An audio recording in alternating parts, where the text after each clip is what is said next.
मैं professor A.K. Vajpayee आप सभी विद्यार्थियों का इस 34वें वीडियो लेक्चर में स्वागत करता हूं। ये हमारा वीडियो लेक्चर क्रिस्टल्स के जो बेसिक प्रॉपर्टीज़ हैं या कैरेक्टरिस्टिक्स हैं उसको लेकर है। और आपने 33वां वीडियो लेक्चर अगर देखा होगा, उसमें हमने आपको बताया था कि ब्रैग्स इक्वेशन क्या है, एक्स-रे डिफ्रैक्शन कैसे होता है, ब्रैग्स कंडीशंस क्या होती हैं। उसी क्रम में, उसी श्रृंखला में ये 34वां वीडियो लेक्चर है, जिसमें हम आपको बताएंगे कि क्रिस्टल के जो फंडामेंटल कैरेक्टरिस्टिक्स हैं या जो बेसिक प्रॉपर्टीज़ हैं वो क्या होती हैं, क्योंकि इसके बाद ही फिर आप और आगे डिटेल में मिलर इंडाइसिस इत्यादि पढ़ पाएंगे और समझ पाएंगे। तो आइए इस लेक्चर को हम प्रारंभ करते हैं।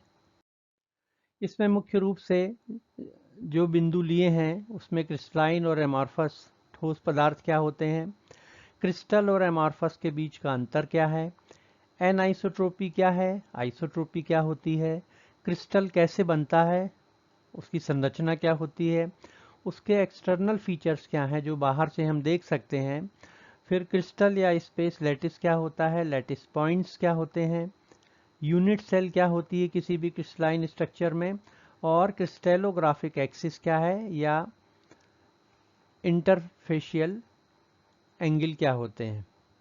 इन सारी चीज़ों की हम बात करेंगे इस वीडियो लेक्चर में। सबसे पहले हम ये देखें कि सॉलिड सब्सटेंस कैसे प्राप्त होता है। कोई सॉलिड अगर आपको प्राप्त करना हो तो जैसे उदाहरण के लिए यहाँ कोई पदार्थ है वो गैशियस स्टेट में है, मॉलिक्यूल्स दूर दूर हैं, इंटरमॉलिकुलर फोर्सेस वीक हैं, पर जैसे ही टेम्परेचर कम करेंगे इनकी काइनेटिक एनर्जी कम हो जाएगी, इंटरमॉलिकुलर डिस्टेंस मतलब इनके बीच के अणुओं की दूरी कम हो जाएगी, इंटरमॉलिकुलर फोर्सेस जो बल है वो स्ट्रांग हो जाएंगे, और टेम्परेचर कम करेंगे तो ये लिक्विड काय में कन्वर्ट हो जाएगा, सॉलिड में। अब सॉलिड में कन्वर्ट होता है जब, तो दो केस होते हैं। एक तो ये होता है कि सारे मॉलिक्यूल्स या एटम्स या आयंस उसके एक पर्टिकुलर निश्चित अरेंजमेंट में, एक रेगुलर अरेंजमेंट में या ऑर्डर में जमे हुए हैं। अगर ऐसा होता है तो जो सॉलिड मिलता है उसको क्रिस्टलाइन सॉलिड बोलेंगे। और अगर मॉलिक्यूल्स पास पास जरूर हैं परंतु रैंडमली जमे हुए हैं, कोई उनमें व्यवस्था नहीं है, अरेंजमेंट नहीं है, एरे नहीं है उसमें, तो उसको अपन बोलेंगे कि ये एमॉर्फस पदार्थ है। अब क्रिस्टल और एमॉर्फस के बीच का जो मुख्य अंतर है, क्रिस्टल में जैसा कि आपको मालूम भी है कि जो पार्टिकल्स हैं या उसके मॉलिक्यूल्स हैं या कॉन्स्टिट्यूएंट एटम्स हैं या आयंस हैं, एक रेगुलर वे में अरेंज होते हैं और एक निश्चित शेप होता है। कोई भी क्रिस्टल हो, चाहे वो क्यूबिक आकार का होगा या प्रिज्मेटिक होगा, प्रिज्म के आकार का होगा इत्यादि, ऑक्टाहेड्रल होगा, तो एक निश्चित आकार होता है जिसको कहते हैं ज्योमेट्री। एमॉर्फस में ऐसा नहीं होता।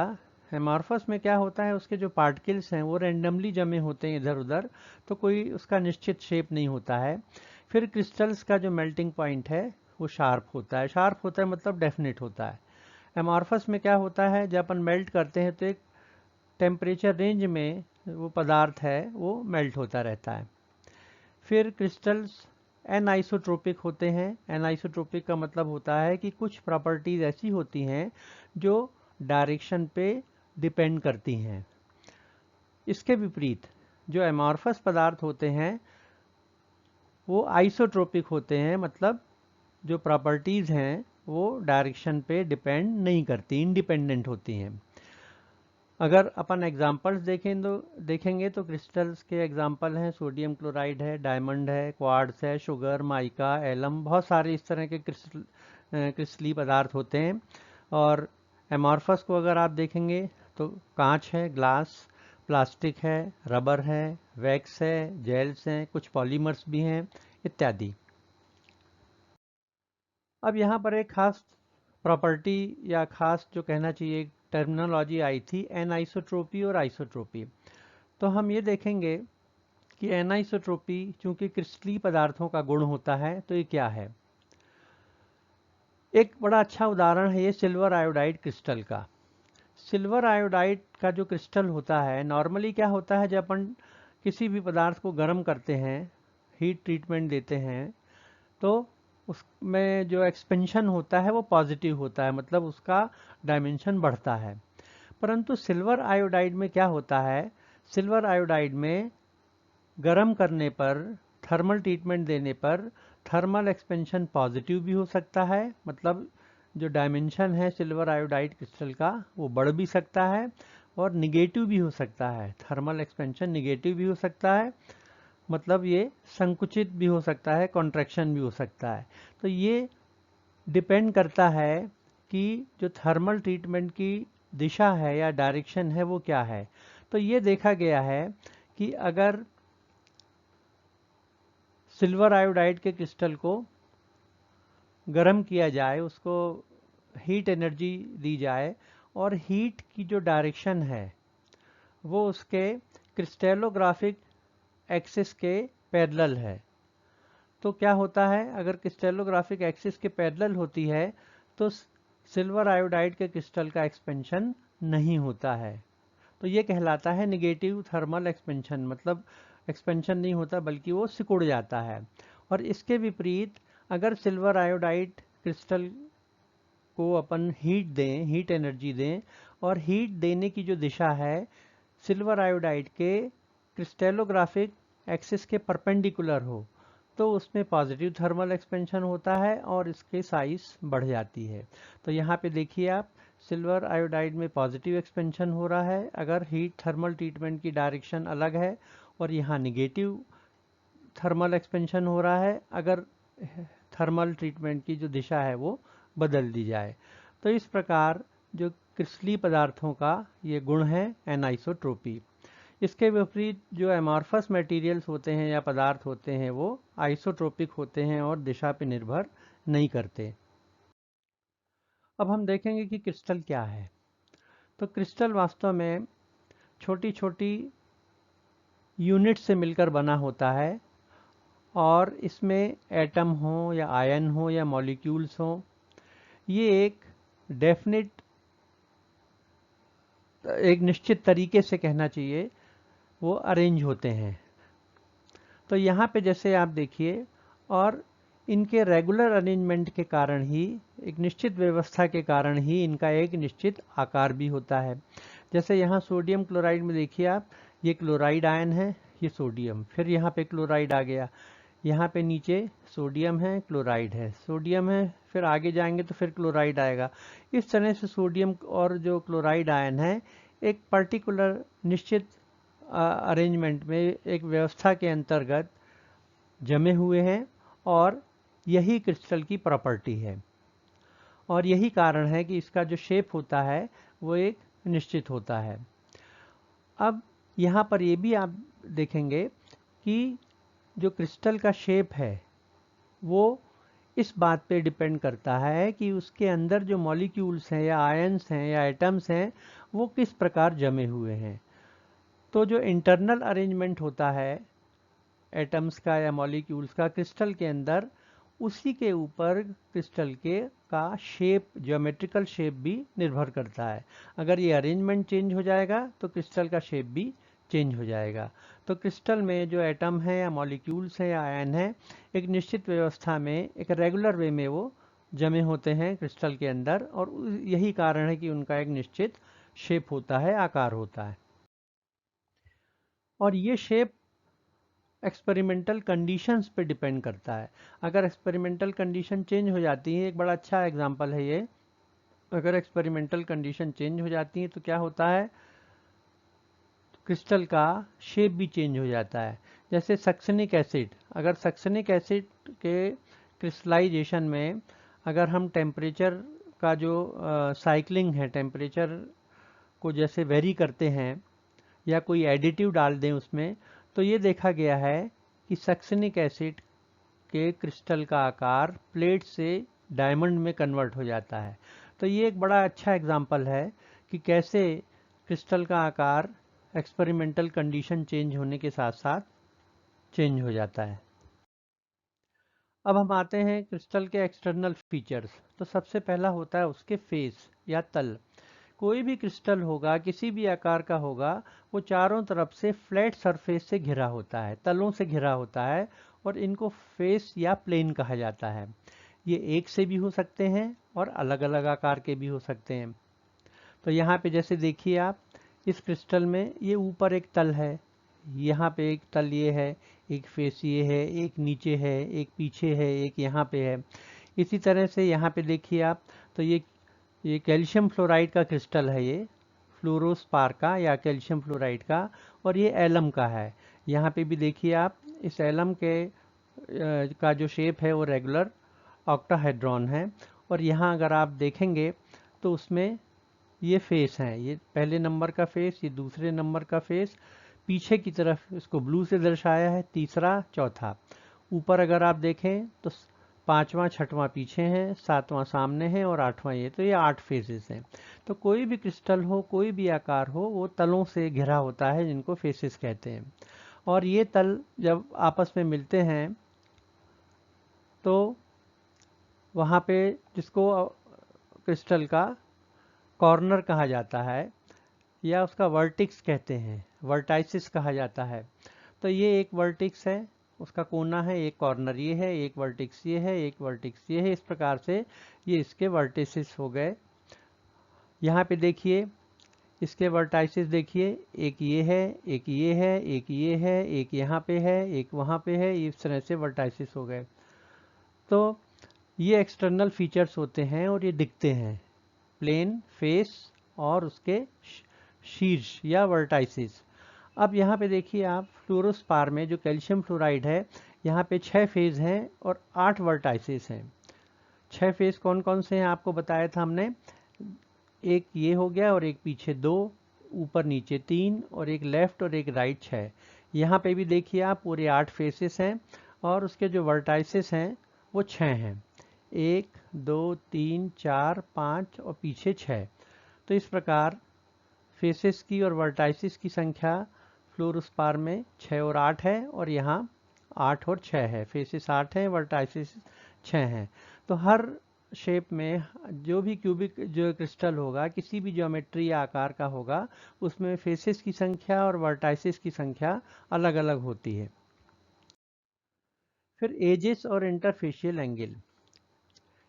एजेस, फेसेस को एफ से अपन दर्शाते हैं, और जब जो दो तल होते हैं या फेसेस होते हैं आपस में इंटरसेक्ट करते हैं, तो ये जो लाइन प्राप्त होती है उसको एज कहा जाता है, और उसको ई से दर्शाते हैं। और इसी तरह से फेसेस के बीच का जो कोण होता है, एंगल होता है, उसको कहा जाता है इंटरफेशियल एंगल, और इसको थीटा से दर्शाते हैं। तो ये भी फीचर्स होते हैं क्रिस्टल के, एजेस और इंटरफेशियल एंगल्स। अब यहाँ पे देखिए, क्यूबिक क्रिस्टल का अपन ने एक एग्जांपल लिया है, और फेस को एफ से दर्शाते हैं, इंटरफेशियल एंगल को थीटा से, और एजेस को ई से। तो यहाँ पे एक इक्वेशन है, एफ प्लस थीटा बराबर ई प्लस 2। तो एफ और थीटा को अगर आप जोड़ेंगे तो ई से 2 ज़्यादा होगा। अब यहाँ पे देखिए, फेसेस की संख्या 6 है, अभी आपको बताया था। फिर इंटरफेशियल जो एंगल्स हैं उनकी संख्या यहाँ पर 8 है। एजेस की संख्या 12 है। कैसे 12 है एजेस की संख्या, जैसे 1 2 3 4 ऊपर हो गए, 4 नीचे हो गए, 8, 2 10 यहाँ पे लेफ्ट हैंड साइड में, और ये 2 राइट में, तो 12 हो गए। अब आप देख लीजिए, फेसेस की संख्या 6, इंटरफेशियल एंगल 8, 14 हो गए, इक्वल्स टू 12 प्लस 2। तो ये इक्वेशन है, ये सभी क्रिस्टल्स के लिए होता है। अब स्पेस लैटिस क्या होता है या क्रिस्टल लैटिस क्या होता है। तो जैसा कि आपको मालूम है कि क्रिस्टल में जो एटम्स हैं या मॉलिक्यूल्स हैं या आयन हैं, वो 3 डायमेंशनली रिपीट होते रहते हैं रेगुलर वे में। और इस प्रकार क्रिस्टल्स के जो एटम्स हैं या मॉलिक्यूल्स हैं, अगर इनको हम पॉइंट के द्वारा दर्शाएं, जैसे सोडियम क्लोराइड है, तो उदाहरण के लिए, तो यहाँ ये सोडियम ये सोडियम हो गया, ये क्लोराइड हो गया, ये क्लोराइड हो गया, ये सोडियम हो गया, ये क्लोराइड हो गया।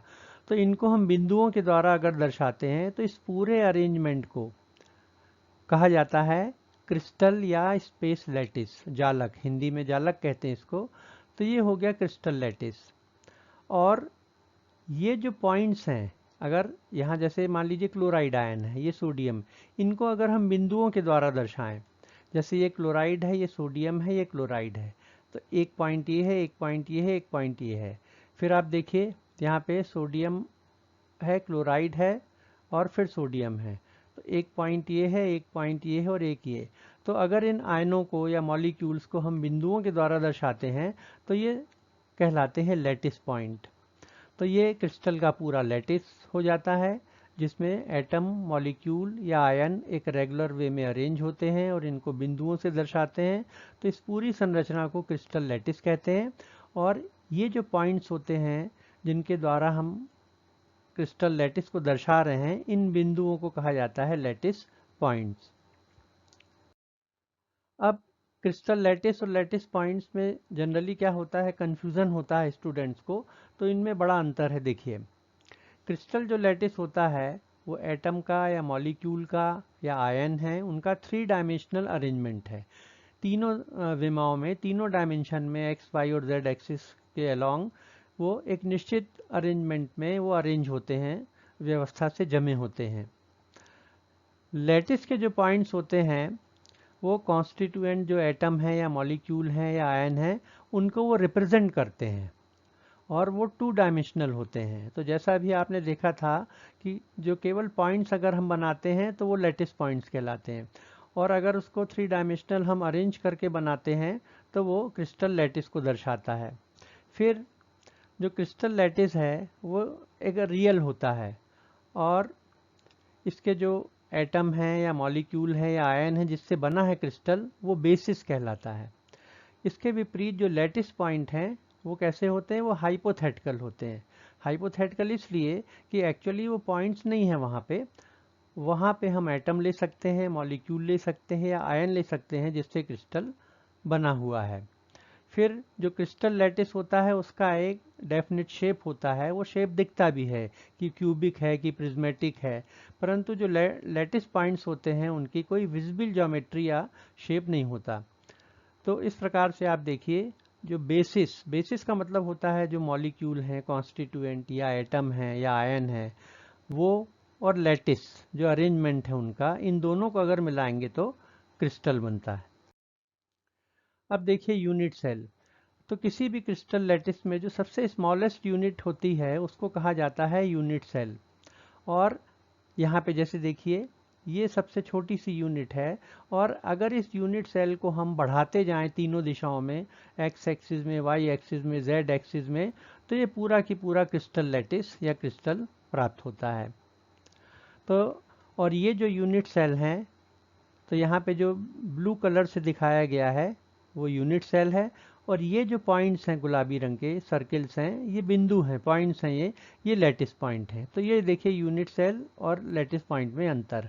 अब यूनिट सेल्स जो ये होते हैं ये आपस में देखिए एक दूसरे से टच होते हैं।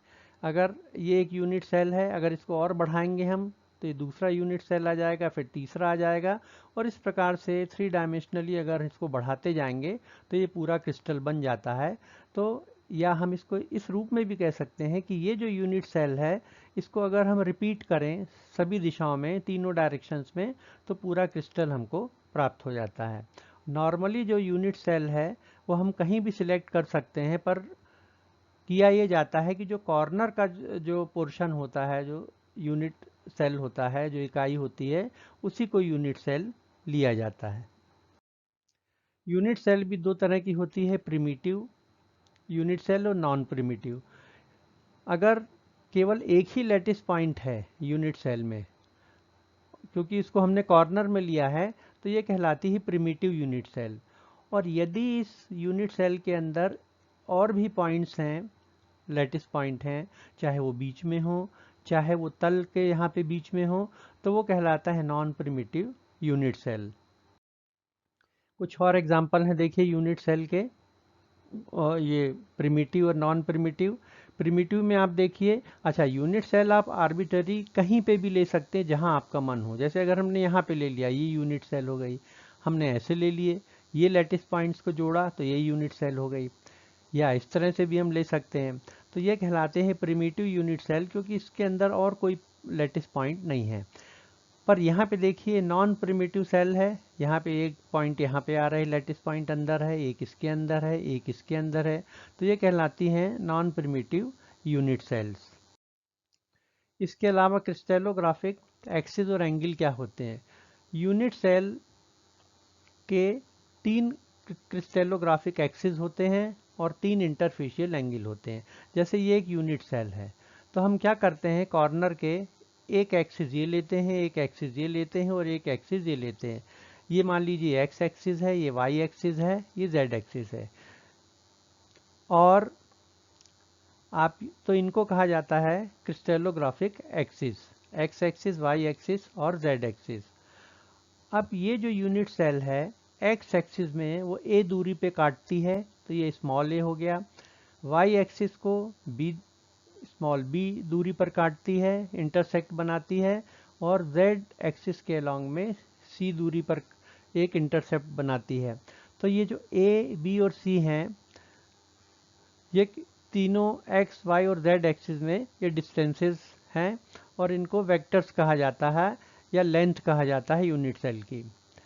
इसी तरह से ए और बी, इनके बीच का जो एंगल होता है वो अल्फा कहलाता है। बी और सी मतलब वाई और जेड के बीच का जो कोण होता है वो बीटा कहलाता है, और एक्स और जेड के बीच में जो एंगल होता है वो गामा कहलाता है। तो अल्फा, बीटा, गामा ये इंटरफेशियल एंगल्स हो जाते हैं, और ये क्रिस्टलोग्राफिक एक्सिस हो जाती हैं, और ये वेक्टर्स हो जाते हैं। ए दूरी है, ये बी डिस्टेंस है, और ये सी डिस्टेंस है। वेक्टर इसलिए कहा है क्योंकि इनके मैग्नीट्यूड भी है और इनके डायरेक्शन भी है, दिशा भी है। तो ये सारी बेसिक्स चीज़ें आपको समझ में आ गई होंगी। और अब इसके बाद हम बात करेंगे फिर मिलर इंडाइसिस की।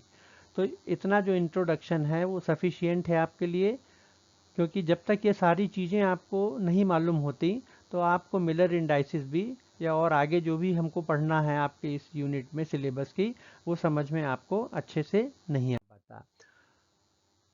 तो इसका मतलब ये है कि अब आप मिलर्स इंडाइसिस के लिए प्रिपेयर्ड हो गए हैं। इस वीडियो को आप जितने चाहें उतने बार देख सकते हैं, समझ सकते हैं, पढ़ सकते हैं। और थैंक यू सो मच। और अगला जो हमारा लेक्चर होगा वो मिलर इंडाइसिस पे होगा।